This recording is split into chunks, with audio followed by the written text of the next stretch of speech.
Here's the basic steps you're going to need if you want to buy a home within the next 60 days. Number one, you need to contact a lender or a mortgage broker to know what your budget is. Don't apply for additional credit once you start this process, because the budget that's given to you by your lender is going to be affected if you go and acquire more debt.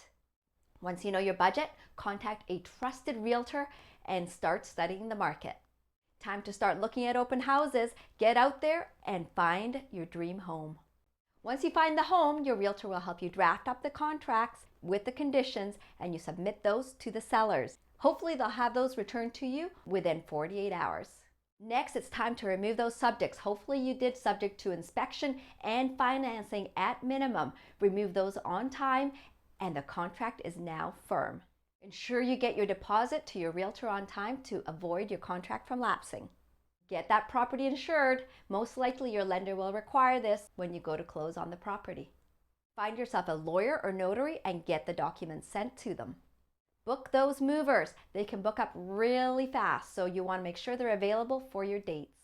Make an appointment with your lawyer or notary at least 1 to 2 days before closing date to ensure those funds are transferred in time.